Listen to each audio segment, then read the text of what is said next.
Hey guys, Fire here from InDepth Gaming, bringing you another game review. This time we're checking out Deiland Pocket Planet.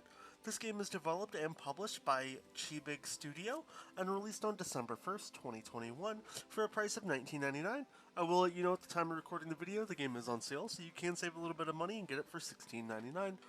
You know, prices fluctuate depending on where you live, but what is Deiland Pocket Planet? It's an action-adventure kind of farming style game. So the footage you're going to see here on screen is going to be a little bit of the early gameplay, probably about an hour-ish in. You're probably looking at about 24-ish hours to really complete and do things in this game.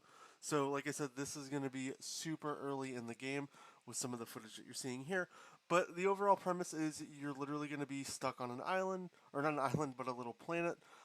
You basically farm and collect resources, as you can see here on the game. There are trees and things that you're going to interact with, different berries, and just all kinds of stuff where you have to micromanage all the resources you have in the game to try to create and craft things in accordance with really what can work in the game for you. You have to maintain a food supply, you're going to have to maintain inventory, and really juggle a constantly evolving little micro planet. This planet is not very big at all, so you're going to get a chance to kind of set things up the way you want. For the most part, the game is pretty empty with what's presented right off the bat.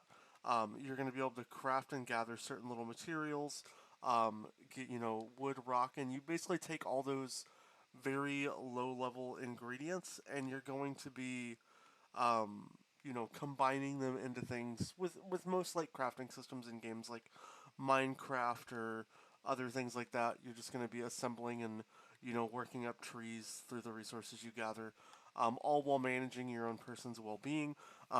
Occasionally, you'll get chances to do upgrades that might improve how energy works for you or reduction of certain things, and that's kind of the basic flow of the game.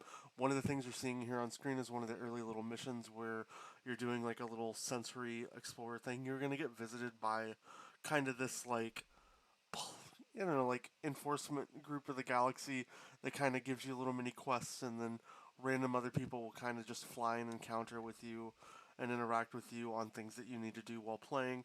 And it's going to basically give you different things to do. You'll constantly have little, as you can see here on screen right now, little quests that pop up.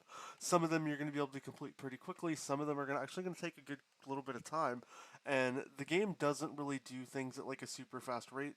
You should see here in a couple seconds my guy walk up to like a tree or a berry, and you'll see like some of those berries and trees, like they take time to grow. They're not, fast by any means. They have little progression wheels, and you have to really wait and pace yourself.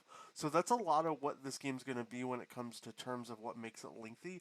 It's just waiting for, trees to grow, plants to be harvestable, and things like that. Now, as you get further into the game, you're going to get opportunities to build different buildings, advance things, and it's definitely going to speed your game up in those regards. But for the most part, you're going to be just spending some time waiting in the initial bit. I'd say the start of the game is probably the most boring because you're just going to be, not doing a whole heck of a lot other than just basic like gathering wood, maintaining your resources, gathering more wood, maintaining more resources. Now you'll occasionally get little indicators. One thing that I do like is if you look, it might be a little hard to see, but you can see like these little arrows that point to directions. That kind of just guide you to questable things or different things you need to focus on while in the game. As you can see, it looks like there's actually a little visitor here coming to say hi to us. So you can oftentimes either have them land. It'll sometimes give you a little prompt to control them. They might be coming in to check on progress for certain little tasks or wanting to do trade. You'll meet and encounter this little like wizard marketer kind of guy who just wants to kind of see what you're doing and check on you. And that's kind of the gist of the game. You're farming a planet, making it habitable, and using the things that you craft and manage and maneuver on this planet to then develop and, create things, all while trying to keep yourself sustainable and live. Some of the quests are quite fun. They're quite varying. Some of them are a little annoying. The one that's actually being featured in the game right now is a quest where you have to get a bunch of wood and rocks to be able to build and expand your workshop here, which Okay, cool. I hit the thing. You can see it takes a lot of wood and resources. Stone's pretty easy to get. There's just rock that you just beat with a stick quite a bit, and different things here. You can have different environmental things that happen, as well as enemies that land on your planet that you're going to have to fight and attack, and then just constant things in space. As you saw there, a meteorite just came and hit the planet, so we can go explore that and see what's going on. It could be a little enemy thing that wants to kill us. It could be something, that's completely harmless. You never know, and that's kind of what makes this game quite varying and interesting. And what's cool is you're always going to get little unique experiences that you might not expect. The game takes things very slow paced to begin with while you're playing, but it does ramp things up into it like a progressive state.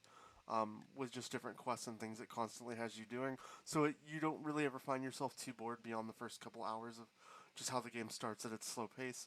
But you'll soon have just tons and tons of things that the game will want you to be working on. With different things you can build and craft, you'll be able to set stuff up everywhere. It kind of really helps, you know, maintain a constant busyness with trying to juggle, making sure your guys eating and staying full and everything, and everything in between to really complete and quest the game. Most of the achievements in the game are pretty straightforward. Craft a bunch of stuff, kill some bad guys, complete some specific quests, and that's kind of the gist of what you're going to be presented with. Achievements, nothing that's too impossible. I think at the time of recording this review, I think one person, shout out to Bills from Achievement Land, actually already finished this game. I think it showed about 24 hours of playtime for him. So if that gives you any inclination as to how hard or long the achievements might be, it's nothing that's going to be too overly impossible. But yeah, guys, this is Deiland Pocket Planet. I think it's a pretty fun game as far as giving a rating or a review. I don't think it's too impossible or fun or hard or difficult. It's just like a casual, at your pace kind of style game. And I definitely would recommend picking it up. Especially if you can get it on sale. It's a fun little experience that I think is worth the money that you kind of get to see on paper here. But yeah, if you guys do pick out the game, please let me know what you think. I would love to hear your thoughts and maybe talk more about the game and see what you see if you have similar opinions or share any thoughts as well. If you haven't already, please consider subscribing to the channel, as we upload content all the time. Hopefully we've got a game on there or something you might want to check out. And if not, no harm done. I hope you have a great rest of your day, and we'll catch you guys next time.